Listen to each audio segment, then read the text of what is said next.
Alright guys, what's going on? Today's going to be a little bit different.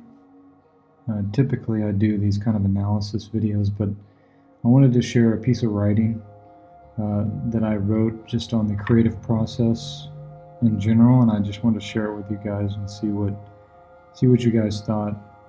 It's just some musings that I've had over the last couple of weeks as I've been working on client work. And I'm currently writing a short little book that just goes into a lot of my philosophy of creating art. And I think some of it would be helpful to people that follow this channel. And so right now we're watching a process video of a client piece that I've done recently for a Dino Crisis inspired game. And I'll include the links to the social media for the game in the description box, as well as links to my own work and whatnot. So you can check that out. But yeah, I wanted to share some of my thoughts that I've had recently. And I guess the central one is that I don't think that artists actually ever create anything.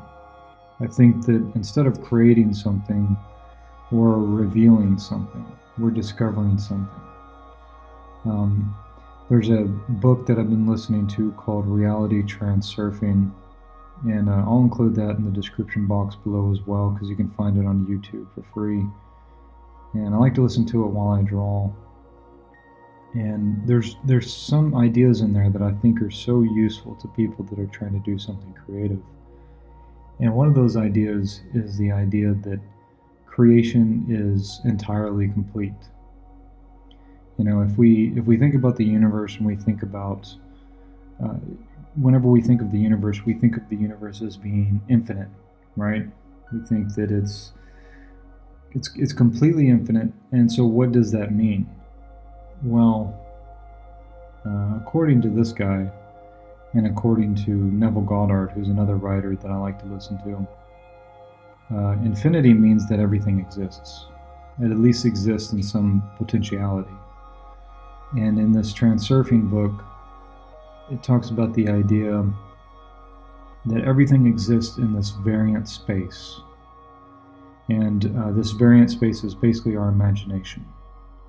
And everything exists in this variant space, and whenever we pay attention to something in our imagination, whether it's something that we love or whether it's something that we fear, we begin to bring that into our experience. We experience it inside of ourselves first, but then it begins to materialize in the world around us through some sort of synchronicity or something along those lines. And I think that's something that it becomes very apparent if you're doing something creative.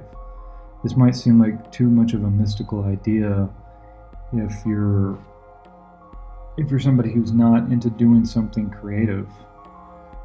But I think that we underestimate how much just saying something or just putting our attention on something is creating it, right? And it's something that we all have to deal with. I mean, I think we all struggle with the fact that we can put our attention on so many different things, especially now, at any given moment. Everybody's fighting for our attention. And so in this book, one of the central ideas is that we don't create anything, we just reveal things. And everything already exists in this variant space. And so if you think about it from that perspective, that the painting it is that you're wanting to do, or the illustration it is that you have, or the game or something, it exists as a potentiality already out there. And whenever you imagine something, it's not you creating that in your own head. It's instead you perceiving something on a different dimension than what's physically in front of you. And then if you put more of your attention on it and you begin to move in that direction, then the path to creating that painting or that game or whatever it is begins to unfold in front of you, and it begins to be the path that you just end up walking down.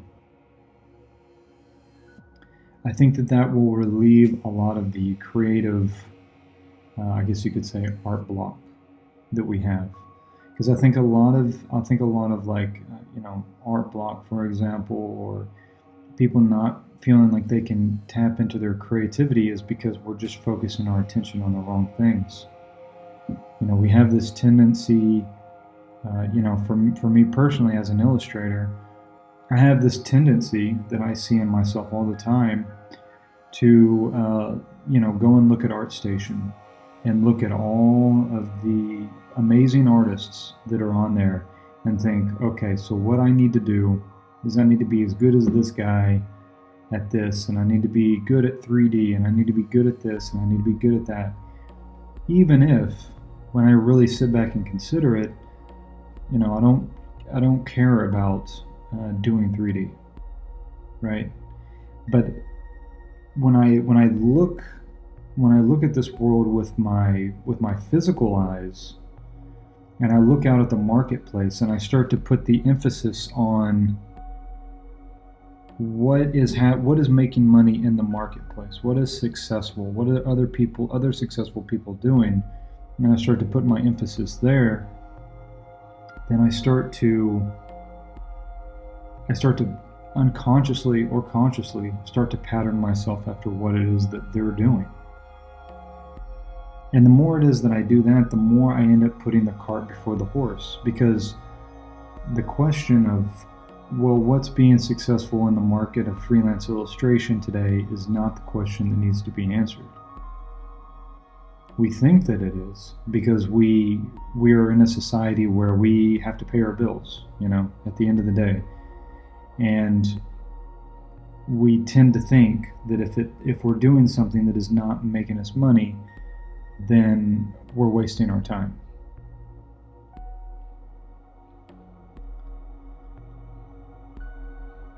But I think that we're looking at it completely backwards. Because the truth of the matter is that the only thing that's going to separate you from, this huge number of artists out there that are all creating amazing work, right? You look at all these people, and it intimidates you. It brings out the imposter syndrome in you. You start looking at it, and you start thinking like, man, I can't. There's no way it is that I'm going to be able to accomplish anything with this. Like, look at the competition. But I think the thing is that you only think like this when you put the cart before the horse. But you should always be putting the horse before the cart so that the horse can actually drive the cart, right? Because at the end of the day, you didn't get into doing art in order to do work for somebody else. You didn't get into it because of money either. The reason why you got into it was because you have this strong connection to your imagination. And you have this strong instinct that you want to stay close to that. And by having this strong connection with your imagination, you get ideas, and you get to express those ideas in whatever way it is that you express them, and you find that the process of doing that is so fulfilling that all it is that you want to do is just spend more of your time doing that thing. So the question is focusing your attention on what other people are doing to make money, is that the same thing as focusing your attention on doing what it is that you want to do? Because now you're taking something like money and putting the byproduct of doing something as the goal, right? And so long as you put that as the goal, it's always going to be like this elusive thing that always runs away from you. You know, we see it all the time in illustration markets or any of these freelance markets where people will just, you know, somebody lives in a country such as like Southeast Asia or something, and they can just undercut anybody that lives in the Western states, right? Or the Western countries. They can just undercut. And so it becomes a race to the bottom real quick. But the truth is that real creativity, when you see it, it's not something that you can, it's not something that is easily reproducible by anyone. You know, real creativity, when it comes through in an artist like Kim Jong-gi or Dave Raposo or somebody like that, or you look at the great masters, Michelangelo.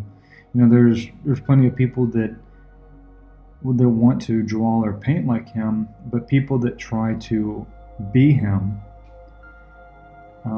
they always end up failing because they are not them. They're not being their own version of what it is that they love and what it is that brought them to art in the first place. Instead, they're hung up on comparing themselves to somebody else that's more successful and is trying to reproduce that without understanding that no man can step into the same river twice, because neither the man is the same nor is the river the same.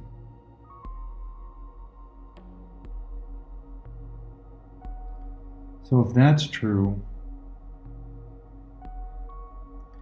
then all of this searching we're doing for, you know, what is the best way of going about doing X, Y, or Z? You know, if I want to break into the game industry, how do I do it? Do I do X or do I do Y? Do I do characters or do I do environments? If I want to be a musician, do I record albums or do I go and try to work for somebody else? You know, the answers can never be found outside of you, because every person it is that you ask, you're going to get a different answer, because they're just going to be telling you from their experience. And even a person who's super successful can't really tell you how it is that they were successful. They can't tell you that, or it takes a tremendous amount of self-awareness to understand that what happened was that they put their imagination at the end of what it is that they wanted. They saw themselves being the artist it is that they really wanted to be, and they connected with that on a heart level, and then they had faith in that. And whenever it is that you have faith in something like that, the path towards that will just appear right in front of you. Again, this is something that the Transurfing reality book that I found to be really useful talks about, as well as Neville Goddard. He's a writer that I like to listen to. And I'll include some links in the description for both of these, like I mentioned before. But what it is that I'm realizing from my own experiences is that, you know, it really doesn't matter what the outside circumstance is, because if you're always trying to get some sort of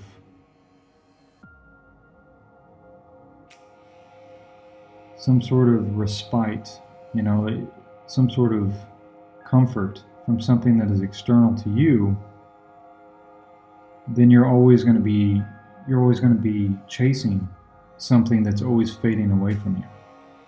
Because really the truth is that you don't want money as an artist. what it is that you want is you want to soothe that restlessness in your soul that is always asking, am I making the right decision by doing something creative?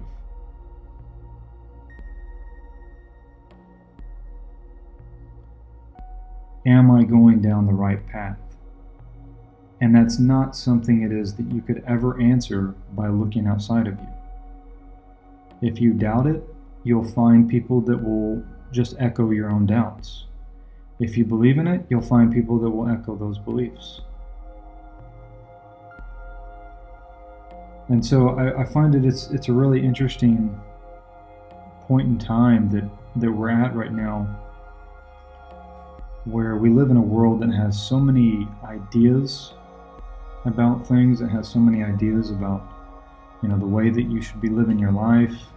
You can get online, you can get on YouTube, and you can find 100 different people that are going to tell you that you should live this way or you should live that way. It's like the whole world is conspiring to make you insecure in order to sell you some sort of a cure. But the thing is that they'll never have that cure. That will always be a temporary band-aid. Because the core issue isn't that you don't have the gigs as an artist it is that you want, that you're not making the money it is that you want, whether you're not reaching the kind of audience it is that you want. The core issue is that there's a deep uncomfortability with the idea of being a creative to begin with, and that's connected with what I was talking a moment ago about putting the cart before the horse.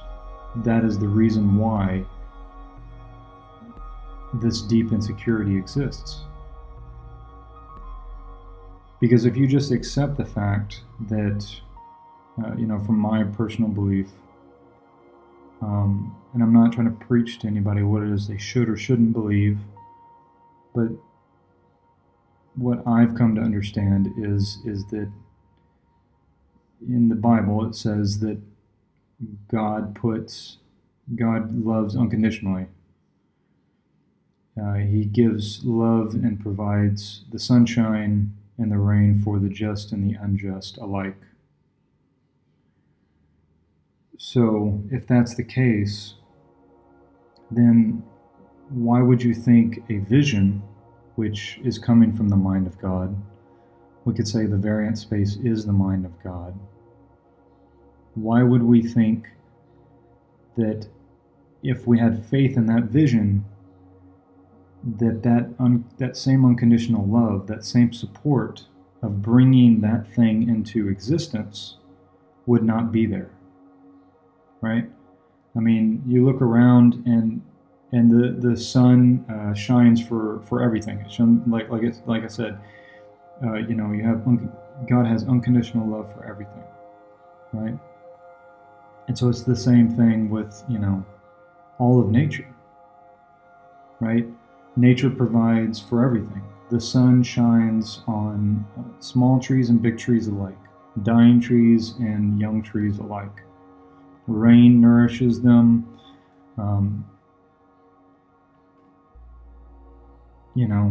We can see that nature provides for nature. And there could be nothing closer to your own nature than these inherent desires to express these creative ideas that you feel pulled towards. So just because the support isn't there for them now doesn't mean that it won't be there. And what I've noticed is, from my own experience, and I would be interested in hearing what other people have to say about this, is that the more that I've understood this experience, the more that I've applied this way of thinking, of just being faithful to my idea of what I want my life to be like, and not thinking so much about how it's going to work out financially. What it is that I've discovered is those things will just kind of take care of themselves. all of the other things will take care of themselves, because when an opportunity is seized, they multiply. When an opportunity is seized, they multiply.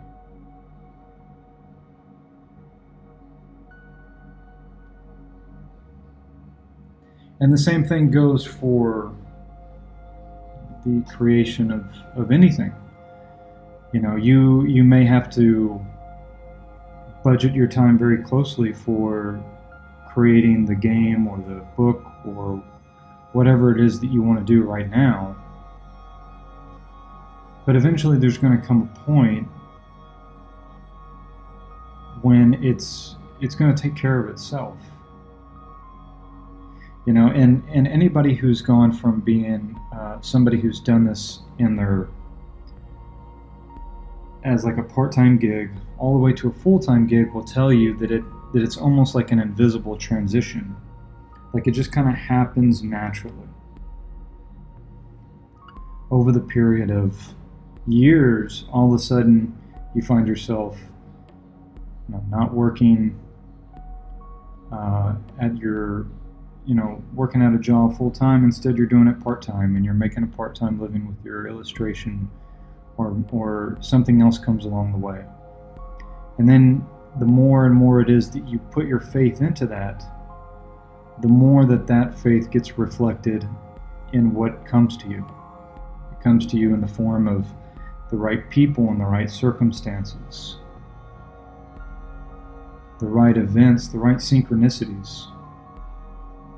You know, it's not a coincidence that you come across a video like this, if this is something that rings true to you, especially if you're still listening to it.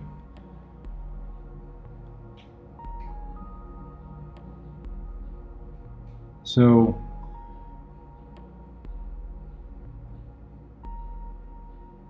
creativity, I find it's like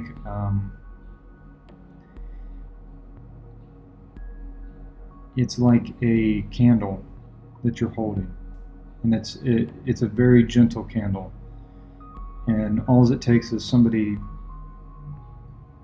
that, you know, farts in your direction and it can go out.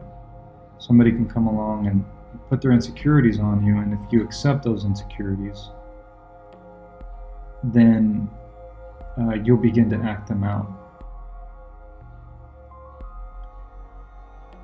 And so I think the other idea that is connected to what it is that I'm talking about here is also building this understanding that your imagination is like your refuge. It's the place where it is that you can abide in your imagination in a safe place in order to express yourself and to live more from the imagination rather than from looking out into the world and trying to find some sort of a sign or something that is going to confirm that you're going down the right path. Because ultimately, the only thing it is that you're going to see when you look out is your own subconscious mind at work. You know, like I said, if you want to find evidence that what you're doing is the right thing, you're going to find it. If you want to find evidence that what you're doing is a waste of time, you're going to find it. So it's pointless to put that on the outside world. Anyway, I think I'm done with this little rambling for today. I hope that this was helpful. I'm going to start doing some of these weekly and just talking about some of the philosophy and some of the things it is that I found that have helped me as an artist, because what I've learned is that, you know, it has nothing to do with the amount of time you're putting down on the piece of paper. There's plenty of people that have put way more time into illustration than I have, but that doesn't necessarily mean that they're happy with what they're doing, right?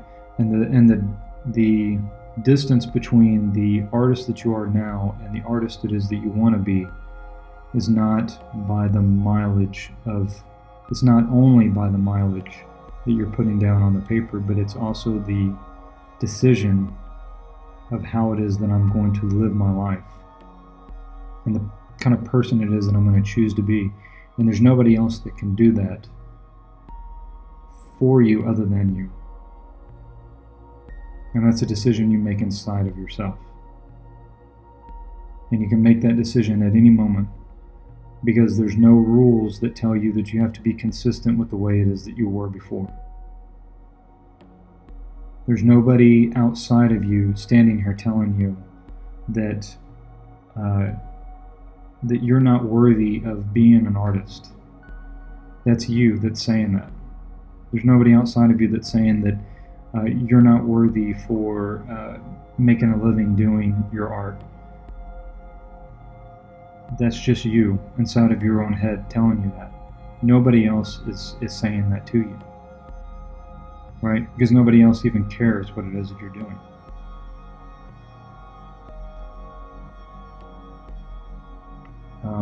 If you like this video, please feel free to share your thoughts down in the description.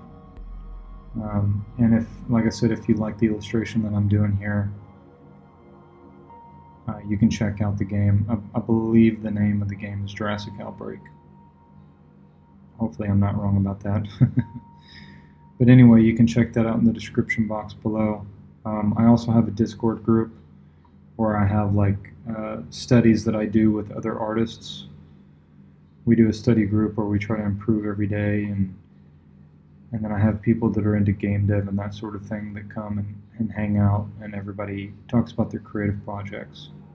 So anyways, thank you for checking out my video, and take care.